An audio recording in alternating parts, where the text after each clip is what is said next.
As we begin this conversation tonight, we're going to start off by sort of framing the conversation, and I'm going to do that by sharing a bit of my personal narrative as a social work professional and how that now currently impacts the work that I do here at the school. Again, my name is Danny Hernandez. I'm the Senior Director of Student Life. Thank you. My one fan up here. If I were to ask you about a typical day in your life, how would you describe it? Perhaps if I'd asked it in another way, if you were to think about your 6 a.m., your 10 a.m., your 3 p.m., and your 6 p.m. in any given day, what would you say you would be doing at those times? For some of us who maybe have a routine, we can say, well, you know, at 6 a.m., maybe I'm still sleeping or I'm just getting up. 10 a.m., maybe I'm in my office with a client. 3, I'm at a team meeting, and by 6, I'm with my family or ready to have dinner. But what if I asked you to recall what that day looked like maybe 3.5 years ago? Would you be able to do that? Well, neither would I. I think that would be a very difficult thing. But there is one day in particular where I could tell you exactly what I was doing, where I was at, and every detail of that day. Because it was the most significant day in my professional career as a social worker. It was December 11th, 2014, and I was working in the oncology department at Children's Hospital Orange County. I worked facilitating groups with parents and families who were losing their child who had been recently diagnosed with cancer.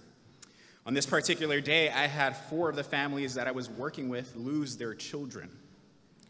First family at 6, the second family at 10, the third family at 3, and then another at 6. Each time I engaged these families, after every opportunity that I had these meetings with these families, I had to make sure that myself, my demeanor, my words, my body language, my expressions was giving every family the care and respect. So I had to just sort of keep it composed, keep it together to give the same respect to every family. After a long day, as I was driving home, I began to just start bawling in my car, crying on the 57 freeway, not knowing how to process everything that I had just experienced. I was just overwhelmed, perhaps. Maybe it was my life experience related to death. Maybe I just felt hopeless about how to help these families. But that night, I made a decision that I couldn't continue on working as a clinical social worker. I simply did not know how to go home and to check these things at the door. I didn't know how to go home and to forget that these things had happened. So that night, I went home and instead began searching for job opportunities, and within a few weeks, I transitioned into higher education. Now, this was not the first time I had been challenged as a social worker. As a male working at the city attorney's office in the domestic violence unit offering case management to victims of DV, I had to become increasingly aware of my identity as a male and the power structures when I met with my female clients.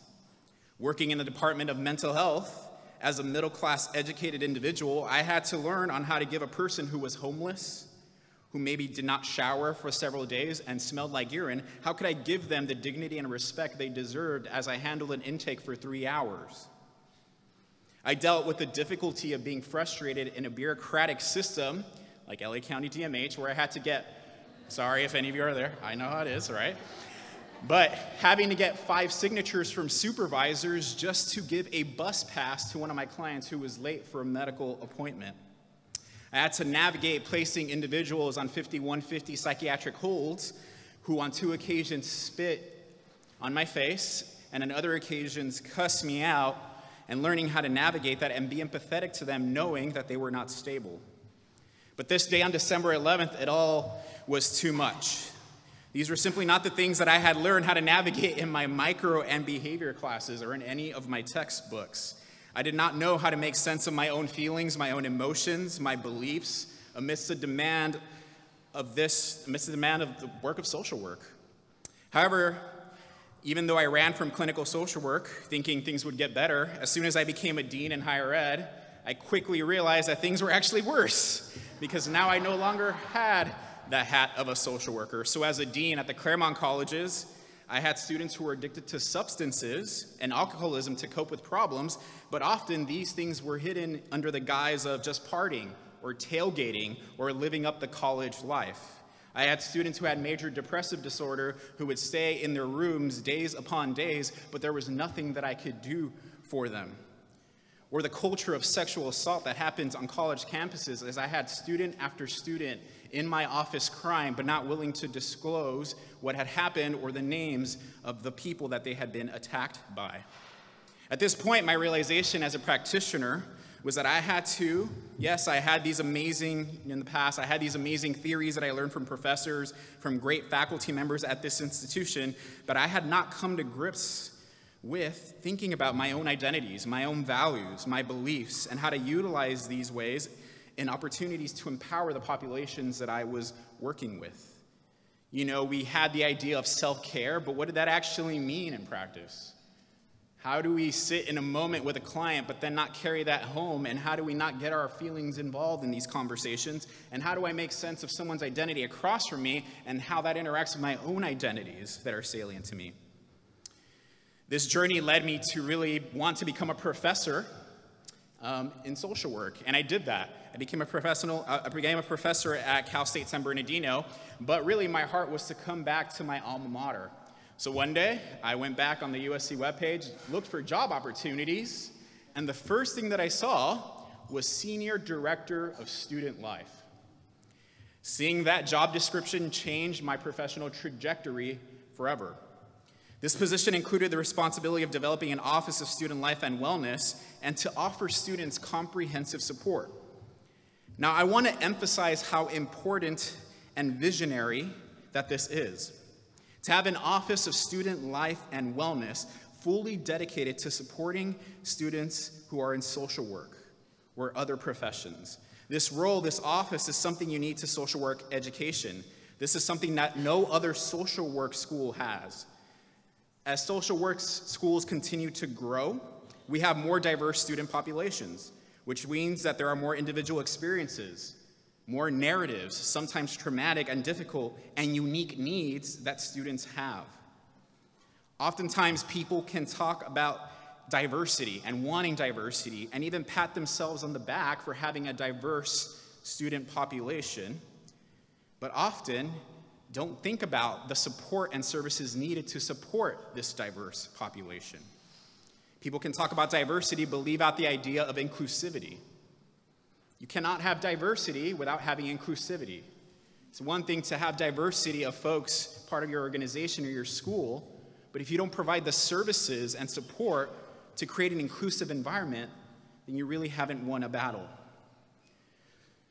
They can accept students who are diverse, but in turn don't offer programs to ensure the success of these students. I applaud Dean Flynn and our leadership for being able to think proactively about these things, to see these things as a matter of equity in creating this office and this position. It's helping students think about self-care, helping them cope with their past experience. It's about enabling students to use their resiliency in order to empower the future communities and individuals that they will be working with.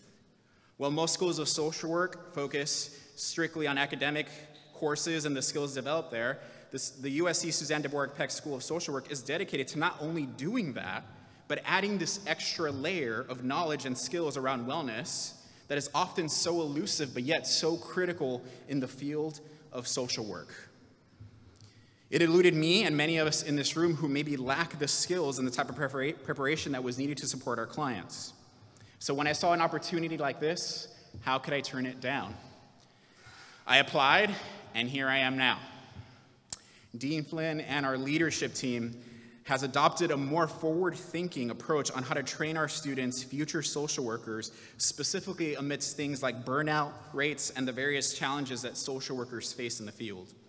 Our office is attempting to shape the way social work programs offer value for our students on not only ensuring their future success as social workers, but also as people.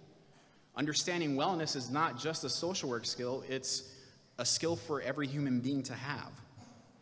This was our office's first year in existence, and over the last 8 months, our office has conducted 687 individual appointments and has provided 923 referrals to different services to support our students in areas covering wellness, mental health, substance use, homelessness, coping skills, resiliency, leadership skills, self-care, financial literacy, boundaries, professional development, and a number of other areas. Our office is new and we are just starting. There is such a need, but we know that we are not there yet. We are still building. We understand that we can't do this on our own and need the entirety of our school community to make it successful. We need your feedback. We need our alumni to leverage their experience to help our students think about these matters. We want to model and guide for our students as they consider wellness and the expectations that they are going to experience out in the field.